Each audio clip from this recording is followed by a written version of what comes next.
안녕하세요. 오늘 한방 눈매 교정에 대해서 말씀드리겠습니다. 엄밀히는 매선침으로 하는 눈매 교정이라고 말씀드릴 수 있는데요. 안검하수나 또는 졸린 눈, 작은 눈, 어디까지 눈을 교정할 수 있냐, 또는 상안검, 처짐, 안검 하수, 안검이 처진 거, 탄력이 없이 처진 거, 그 다음에 쌍꺼풀 모양이 겹이 지거나 여러 가지 이제 어떤 필요가 있으시겠죠. 우리 생활하시다가 이제 환자분들이 나 눈꺼풀 너무 이제 무겁고 지방도 많은 것 같아, 이런 분도 있고, 눈꺼풀이 나이 드니까 처져, 그래서 뜨는 게 힘들어, 이런 분도 있고, 선천적으로 또 안검하수가 있는데 더 졸려 보이는 게 이제 너무나 좀 답답해 보이고 무거워 보여서 눈매를 좀 바꾸고 싶다, 이런 분도 있고, 밝게 좀.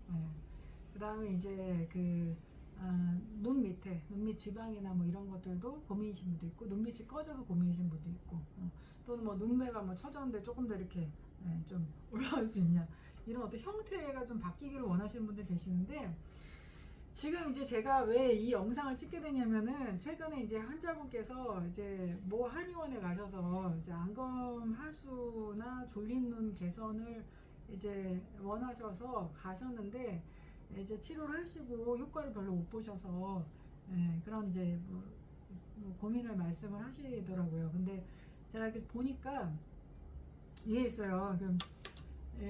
보톡스를 맞았단 말이죠. 그러니까 내가 눈이 안검하수라서 눈이 좀 잘 안 떠져요. 눈이 무겁고, 그러면은 사람은 눈을 크게 뜨려는 습성이 있기 때문에 눈을 이렇게 뜬다고요. 그러면 이마에 주름이 생긴단 말이죠. 이 주름이 너무 보기 싫은 거예요. 그래서 이 주름을 개선하려고 보톡스를 맞았어요. 근데 우리가 눈을 뜬 때 사용하는 이 거근, 밀러근, 그 다음에 추미근, 전두근, 이거 다 같이, 그 다음에 축두까지 다 함께 움직이는데, 여기서 얘가 딱 이제 신경이 차단되면 이렇게 되는 거죠. 이렇게. 눈이 이제 안 떠지는 거예요. 더 무겁고. 그러면 이제 너무 갑자기 눈매가 바뀌니까 이렇게 되고 답답하고.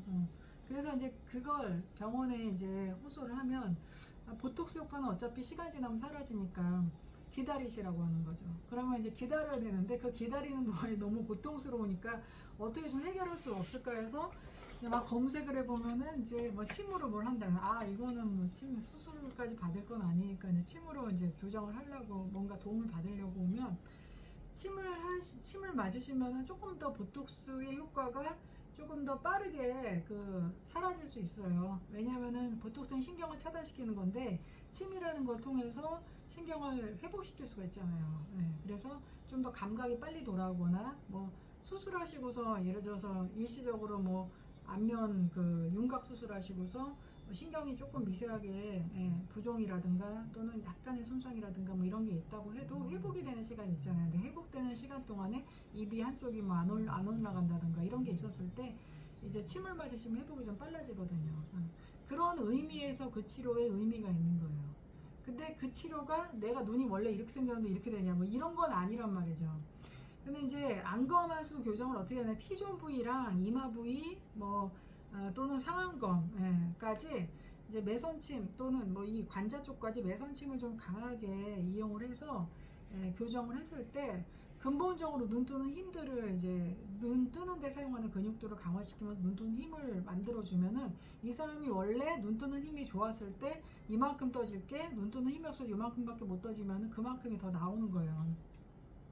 그러니까 한방에서 교정하는 거는 원래 내가 기능이 충분했다면, 기능이 건강했다면 발현될 수 있는 외형적인 것을, 기능이 약해서 발현되지 못하는 걸 끌어내주는 거예요.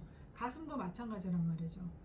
가슴도 혈액순환도 잘 되고 조금 이제 잘 먹어서 영양 공급도 충분하면 이 정도 발달돼야 될 부분들이, 또는 원래는 발달됐었는데 어떤 모유수를 하거나 갑자기 체중이 빠지거나 했을 때 줄어든 것들을 발현시켜 줄 수 있는 거예요. 근데 그 발현할 수 있는 거는 나의 어떤 개인의 신체 조건이라든가, 얼만큼 나와야 100이 나와야 되는데 70밖에 못 나왔다든가, 이런 것들을 교정해 줬을 때 그 변화할 수 있는 폭이라는 게 개인 차이가 있겠죠.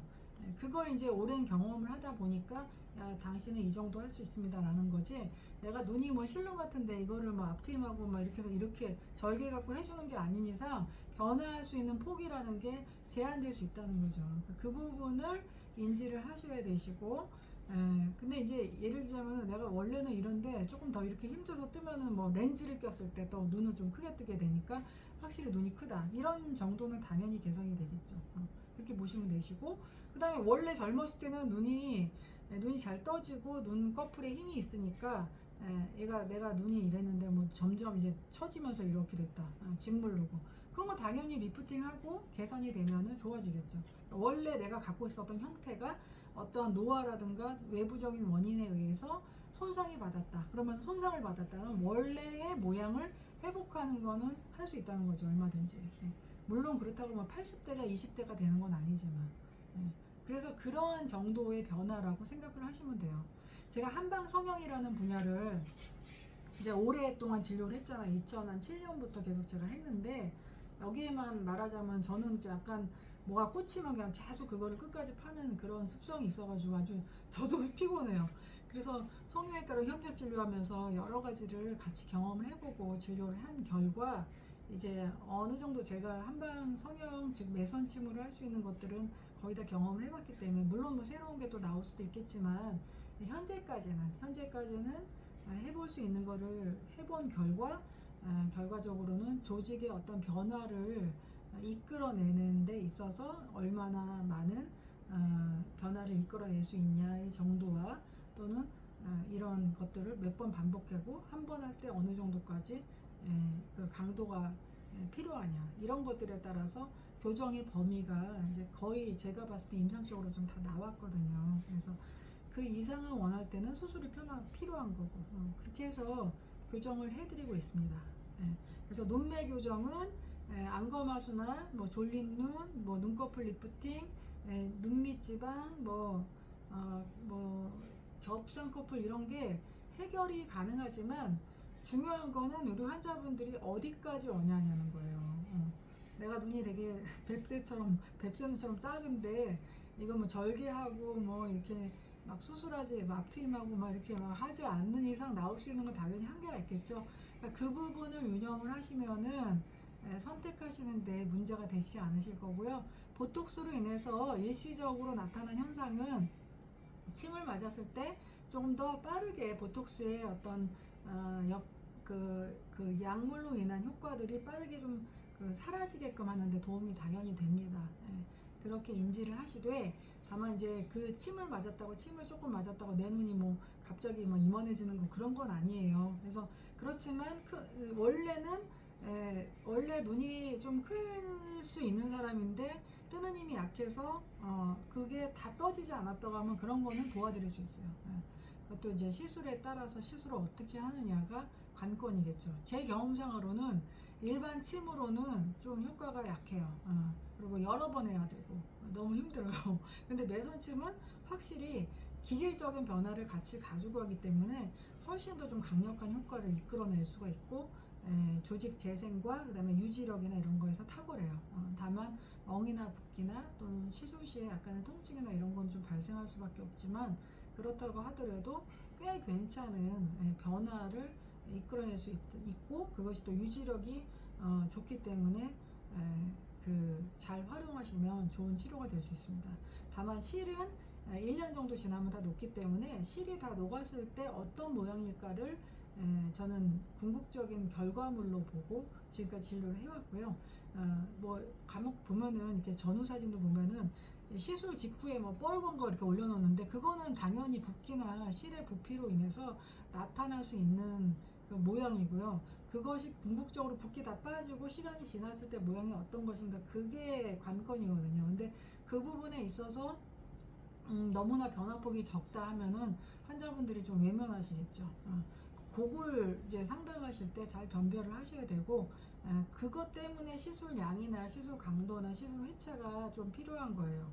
그렇다고 막 무한히 계속 끊임없이 하고 이런 거는 이제 관리의 개념이니까 조금 다른 차원으로 좀 보셔야 될 것 같아요. 한방 성형이라는 말이 우리가 뭐 다른 것도 마찬가지지만 그 용어 하나에 많은 어떤 분파들이 있다. 그래서 내가 유지를 원하느냐, 어떤 영속적인 변화를 어느 정도 원하느냐, 또는 관리 개념으로 생각하느냐에 따라서 그 부분을 좀 보시고 접근하시면은 시술하시고 시술을 선택하시는데 도움이 많이 되실 것 같습니다.